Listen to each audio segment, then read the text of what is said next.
हर बाज की जिंदगी में बढ़ती उम्र के मोड़ पर एक ऐसा समय आता है जहां उसके सामने पहले दो रास्ते सरल और तुरंत समाधान देने वाले होते हैं, वहीं तीसरा रास्ता कठिन और पीड़ा देने वाला होता है। लेकिन बाज पीड़ा चुनता है और यहीं से शुरू होता है बाज का पुनर्जन्म। तो स्वागत है आपका भारत एक पहेली में। दोस्तों, हमारी जिंदगी में हमें परेशानियों का सामना करना पड़ता है। कई लोग तो जीवन में संघर्ष करके आगे निकल जाते हैं, तो कई लोग अपनी हालतों से हार मानकर खुद को जिंदगी के हवाले कर देते हैं। ऐसे में हमारी जिंदगी और हमारा खुद का कोई वजूद नहीं रहता। दुनिया उसी को सलाम करती है जो अपने कलाम खुद लिखते हैं। सिर्फ इंसान में ही नहीं, कुदरत में हर प्राणी के साथ ऐसा होता है। तो आइए जानते हैं बाज के जीवन से जुड़ा आश्चर्यजनक किंतु ऐसा सच जो हम सबको प्रेरणा देगा। बाज लगभग 70 वर्ष जीता है। वह अपने जीवन के 40वें वर्ष तक आते आते एक महत्वपूर्ण निर्णय लेता है। इस अवस्था में उसके शरीर के तीनों प्रमुख अंग बेअसर होने लगते हैं। पहला, पंजे लंबे और लचीले हो जाते हैं और शिकार पर पकड़ बनाने में कमजोर होने लगते हैं। दूसरा, चोंच आगे की ओर मुड़ जाती है और शिकार पकड़ने में दिक्कत पैदा होने लगती है।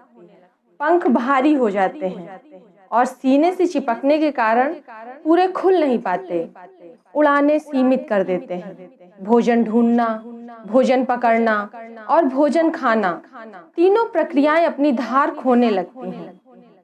अब उसके पास तीन ही रास्ते बचते हैं, या तो शरीर छोड़ दे, या अपनी प्रवृत्ति छोड़ गिद्ध की तरह त्यागे हुए भोजन पर निर्भर हो जाए, या फिर स्वयं को फिर से स्थापित करे आकाश के साफ तौर से जाहिर बादशाह के रूप में।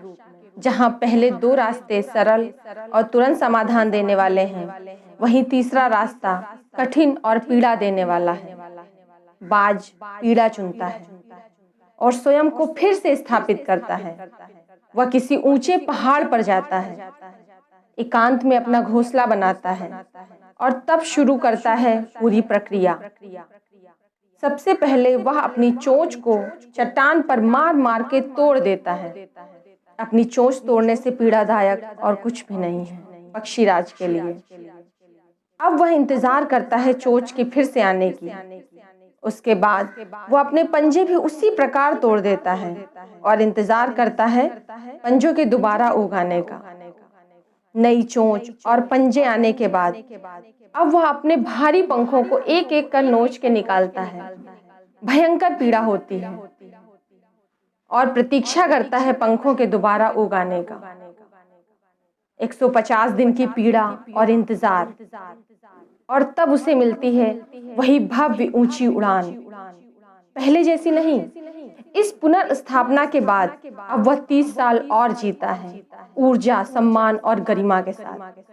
आपने कई बार ये सुना होगा कि भगवान भी उसी की मदद करते हैं जो अपनी मदद स्वयं करते हैं। आज आपको इसकी मिसाल मिल गई होगी। जैसे बाज संघर्ष करता है 150 दिन तक और भगवान उसका संघर्ष बेकार नहीं जाने देते, उसको नई जिंदगी देकर। कुदरत हमें सिखाने बैठी है। पंजे पकड़ के प्रतीक हैं, चोंच सक्रियता के और पंख कल्पना को स्थापित करते हैं। इच्छा हालातों पर काबू रखने के लिए, सक्रियता स्वयं के अस्तित्व की गरिमा बनाए रखने के लिए, कल्पना जीवन में कुछ नयापन बनाए रखने के लिए। इच्छा, सक्रियता और कल्पना तीनों के तीनों निर्बल पड़ने लगते हैं। हम में भी 40 तक आते आते हमारा व्यक्तित्व ही ढीला पड़ने लगता है। आधे जीवन में ही जीवन खत्म होने जैसा लगने लगता है। उत्साह, आकांक्षा, ऊर्जा नीचे की ओर जाने लगती है। हमारे पास भी कई विकल्प होते हैं, कुछ सरल और तुरंत, तो कुछ पीड़ादायी। हमें भी अपने जीवन की मजबूरी भरे अति लचीले जीवन पर काबू दिखाना होगा, बाज के पंजों की तरह।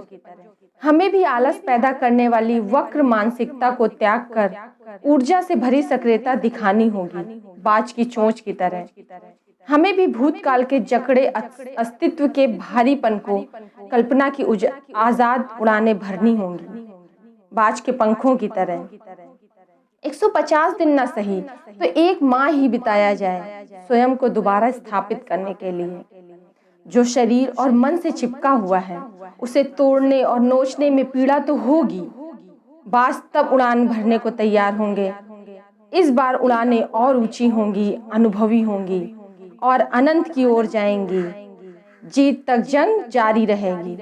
इसी तरीके के रोचक और दिलचस्प वीडियो देखने के लिए हमारे चैनल को अभी सब्सक्राइब करें, लाइक करें, शेयर करें। धन्यवाद।